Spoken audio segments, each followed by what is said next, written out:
ভারত বাংলাদেশ সম্পর্কের অবনতি, ভারতের অভিযোগ সুযোগ নিচ্ছে পাকিস্তান। জানাবো ফ্যাসিবাদী শাসনের দানবীয় রূপ এবং সর্বশেষ জানাবো মোদি, ভারত আর শেখ হাসিনার হাতে এযাবৎকালের সবচেয়ে শক্তিশালী অস্ত্রটা তুলে দেওয়া হলো। এতক্ষণ শুনছিলেন সংবাদ শিরোনাম, এবার বিস্তারিত। ভারত বাংলাদেশ সম্পর্কের অবনতি, ভারতের অভিযোগ সুযোগ নিচ্ছে পাকিস্তান। সম্প্রতি প্রকাশিত এক রিপোর্টে জানানো হয়েছে যে ভারত বাংলাদেশের সম্পর্কের অবনতির সুযোগ নিচ্ছে পাকিস্তান। রিপোর্টে বলা হয়েছে, ইউনূস সরকারের ক্ষমতায় আসার পর বাংলাদেশ ভারত সম্পর্কের মধ্যে লক্ষণীয় অবনতি ঘটেছে। অন্যদিকে পাকিস্তানের সঙ্গে বাংলাদেশ সম্পর্ক আরও দৃঢ় করেছে। ডেটা অনুযায়ী 2023-24 অর্থবর্ষে বাংলাদেশ ভারত থেকে 2.71 মিলিয়ন মেট্রিক টন পণ্য আমদানি করেছে, যার জন্য বাংলাদেশ প্রায় 1,18,093 কোটি টাকা খরচ করেছে।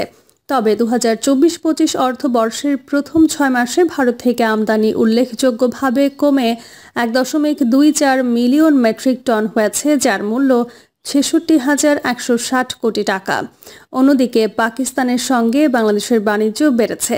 হাসিনা সরকারের অধীনে বাংলাদেশ পাকিস্তানের সঙ্গে বাণিজ্য নিষেধাজ্ঞা আরোপ করেছিল, তবে ইউনূস সরকারের পরিস্থিতি পরিবর্তিত হয়েছে। জাতীয় রাজস্ব বোর্ড এর তথ্য অনুযায়ী 2022-23 অর্থবর্ষে বাংলাদেশ পাকিস্তান থেকে 12.94 লাখ মেট্রিক টন পণ্য আমদানি করেছিল, যার মূল্য 7,924 কোটি টাকা।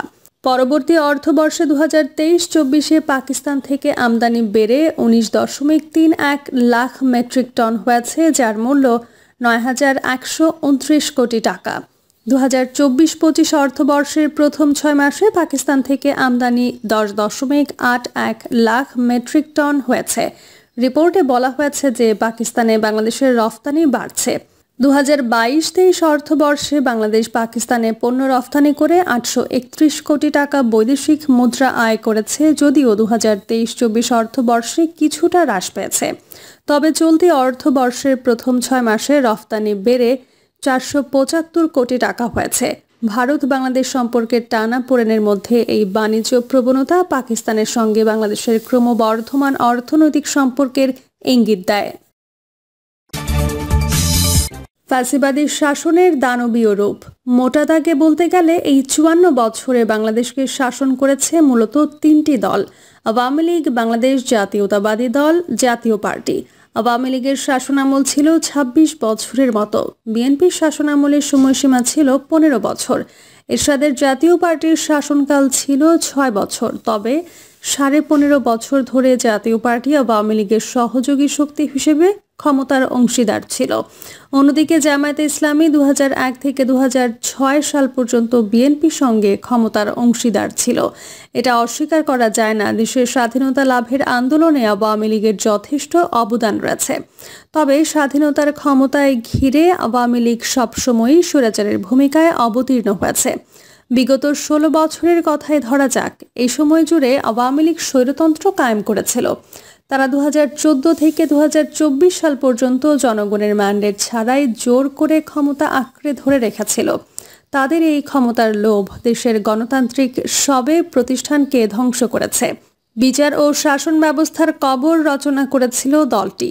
উন্নয়নের ফানুস দেখিয়ে দেশ থেকে হাজার হাজার কোটি টাকা বিদেশে পাচার করেছিল। পাচার করা টাকা দিয়ে আওয়ামী লীগ নেতারা বিদেশে বেগম পাড়া তৈরি করেছিল। এক কথায় একটি দেশের যাবতীয় আর্থিক, বিচারিক, প্রাতিষ্ঠানিক ও প্রশাসনিক শিক্ষা ব্যবস্থাকে পঙ্গু করে দিয়েছিল। প্রধানমন্ত্রী হিসেবে শেখ হাসিনার কথাবার্তায় তাকে একটি গ্রাম্য মূর্খ ঝগড়াটে নারী বলেই মনে হতো। তার বাচনভঙ্গিতে প্রতিশোধের আগুনের ফুলকি বের হতো, যা তাকে ভয়ঙ্কর এক ফ্যাসিবাদী দানবে পরিণত করেছিল।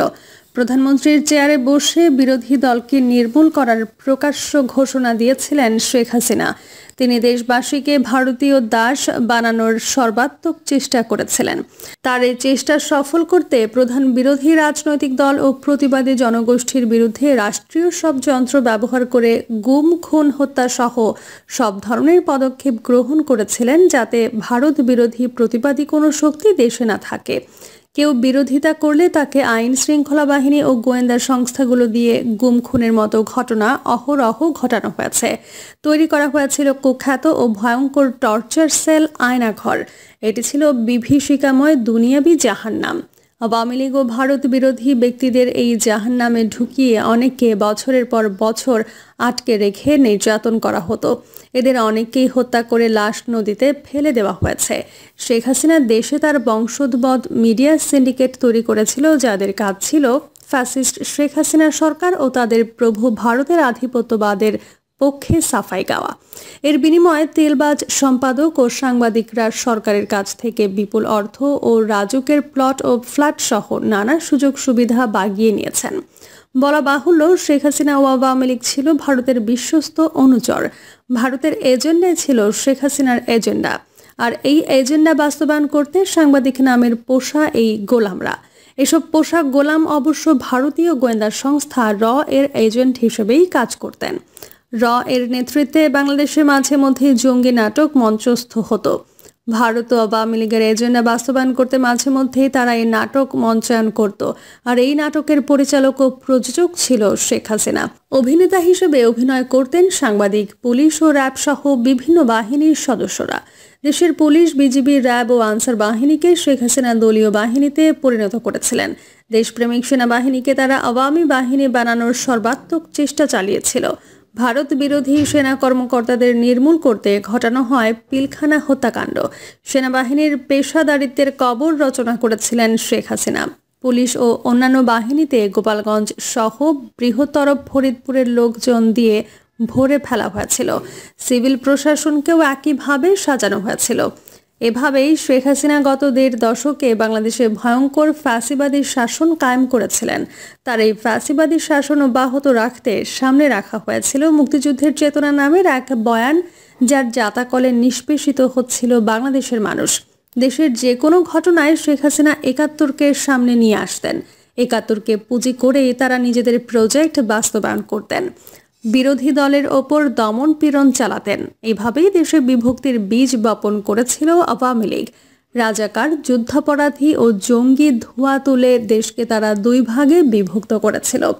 দেশের সবচেয়ে বড় গণতান্ত্রিক দল বিএনপিকেও তারা স্বাধীনতা বিরোধী তকমা দিয়ে সীমাহীন অত্যাচার করেছে। মিথ্যা অভিযোগে জামায়াতে ইসলামের ওপর তারা অমানবিক ক্র্যাকডাউন চালিয়েছে। এ দলের শীর্ষস্থানীয় নেতাদের বিচারের নামে জুডিশিয়াল কিলিং করেছে। আলেমদের তারা জেলে ঢুকিয়েছে। শাপলা চত্বরে হেফাজতের সমাবেশে রাতের অন্ধকারে ক্র্যাকডাউন চালিয়ে শত শত নিরীহ আলেমকে হত্যা করে লাশ পুড়িয়ে দিয়েছে। এত কিছুর পরও আওয়ামী লীগ নেতাদের চাপাবাজি ও গলাবাজি বন্ধ ছিল না। এই চাপাবাজির মূল লক্ষ্য ছিল তাদের অপরাধকে আড়াল করা। তারা মিথ্যা জঙ্গি নাটক মঞ্চস্থ করে দেশবাসীকে সেদিকে ব্যস্ত রাখত, আর নিজেরা লুটপাট করে দেশের অর্থ বিদেশে পাচার করত। এত কিছু করেও শেখ হাসিনার শেষ রক্ষা হয়নি। গণঅভ্যুত্থানের মাধ্যমে ৫ আগস্ট ভারতে পালিয়ে নিজের জীবন বাঁচিয়েছেন তিনি। ৫ তারিখ সকালেও কেউ অনুমান করতে পারেনি হাসিনার মতো স্বৈরাচার এইভাবে পালিয়ে যাবে। বর্তমানে আওয়ামী লীগ নেতাকর্মীরা আত্মগোপনে রয়েছেন। অনেকে গ্রেপ্তার করে বিচারের আওতায় আনা হয়েছে। তাদের গ্রেপ্তারের পর একে বেরিয়ে আসতে শুরু করেছে তাদের লুটপাটের ফিরিস্তি। আগামী নির্বাচনের মাধ্যমে যারা ক্ষমতায় আসবে তাদের শেখ হাসিনার করুণ পরিণতি থেকে শিক্ষা নিতে হবে। মনে রাখতে হবে, স্বৈরশাসন শেষ পর্যন্ত টেকসই হয় না। শেখ হাসিনা সারা জীবন ক্ষমতায় থাকতে চেয়েছিলেন। বিরোধীদের দমনে হাতিয়ার হিসেবে সন্ত্রাসের পথ বেছে নিয়েছিল আওয়ামী লীগ, কিন্তু তাতে শেষ রক্ষা হয়নি হাসিনা ও আওয়ামী লীগের। নিরস্ত্র কিশোর কিশোরী ও তরুণদের হাতেই লজ্জাজনকভাবে ধরাশায়ী হতে হয়েছে শেখ হাসিনাকে। সময়ের অভাবে দুপুরের জন্য রান্না করা খাবারও হাসিনা খেয়ে যেতে পারেননি। পরিশেষে বলা যায়, যাদের কোনো নীতি আদর্শ নেই তাদের ক্ষমতায় টিকে থাকার একমাত্র অবলম্বন হলো সন্ত্রাস এবং অপপ্রচার, কিন্তু শেষ পর্যন্ত তার টেকসই হয় না। শেখ হাসিনার করুণ পরিণতি সেই শিক্ষাই দেয় আমাদের। প্রিয় দর্শক, এই ছিল এখনকার সর্বশেষ সংবাদ। আপডেট সব সংবাদ পেতে চ্যানেলটি সাবস্ক্রাইব করে বেল আইকনটি ক্লিক করে রাখুন।